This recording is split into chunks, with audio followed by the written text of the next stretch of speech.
What is the difference between a transitive verb and intransitive verb? Let us come and learn it very easily.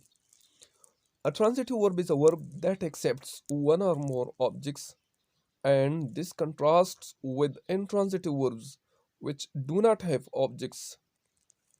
دوستانو نننی درس کې موږ د ترانزیټیو او د انټرانزیټیو ورب منځ کې چې کوم فرق دی هغه بیانو.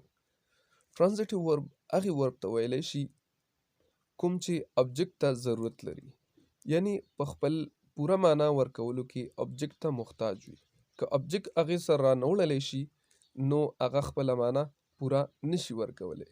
او د دې په مقابل کې چې کوم انټرانزیټیو ورب دی، انټرانزیټیو ورب هغه دی چې هغه ابجکت ته ضرورت نه لري، یعنی بغیر د ابجکت نه هغه خپله معنا پوره ورکوي. راځئ چې مونږه په مثالونو کې د دې فرق چې دی هغه واضح کړو.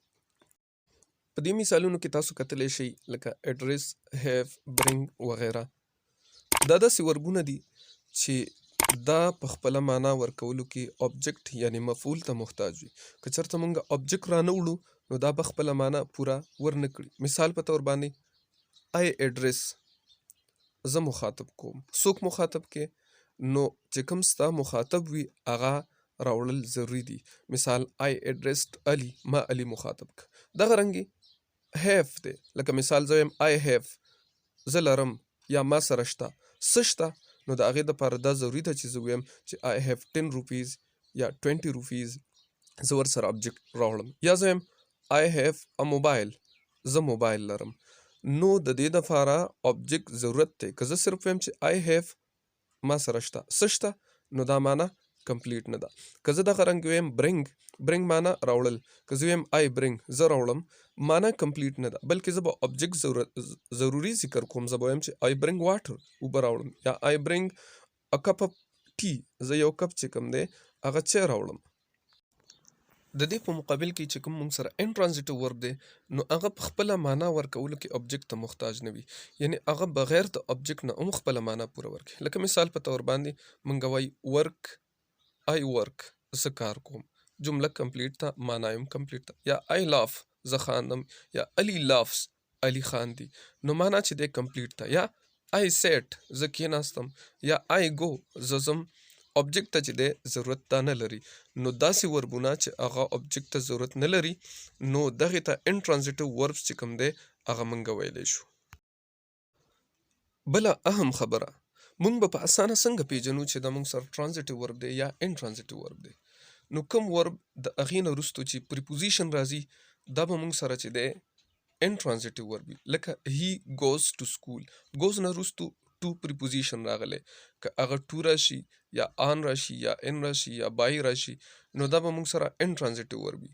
او کله چې د یو ورب نه وروستو ابجکت راغلی وي، ډایرکټلی راغلی وي، منځ کې پکې چې دی څه پریپوزیشن نه وي، دا به موږ سره بیا ترانزیټیو ورب وي.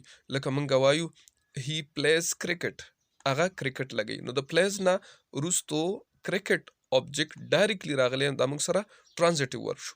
او بره جمله چې کوم ده he goes to school، goes ورب نه وروستو چې دی ټو پریپوزیشن راغلی، په دې وجه باندې دغه موږ سره انټرانزیټیو ورب دی.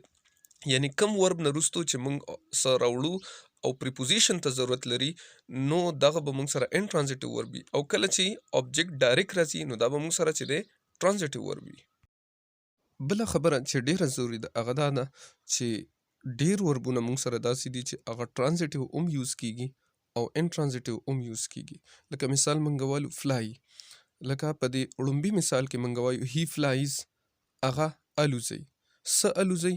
نو په دې معنا کې چې دا الفاظ موږ ویل چې هغه الوزي، هغه خو په خپله نشي الوتلی، څه به الوزي، نو دې دپاره ابجکت انتهایي ضروري دی چې موږ ووایو چې he flies a kite، هغه کایټ چې دی الوزي، یو پتنګ الوزي. یا هغه he flies aeroplane، چې دی ایروپلین الوزي یا بل څه الوزي، نو دې سره ابجکت ډېر ضروري دی. همدغه فلای ورب چې کوم دی مونږ انټرانزیټیو هم استعمالوی شو، یعنی داسې هم استعمالوی شو چې دې ته د ابجکت ضرورت نه وي. لکه مثال مونږ وایو the birds fly، پرندې چې دی او مرغۍ الوزي، نو دې ته د ابجکت ضرورت نشته. خو که مونږ وایو چې علي الوزي یا زه الوزوم نو دې سره ابجکت ضروري دی چې څه الوزي.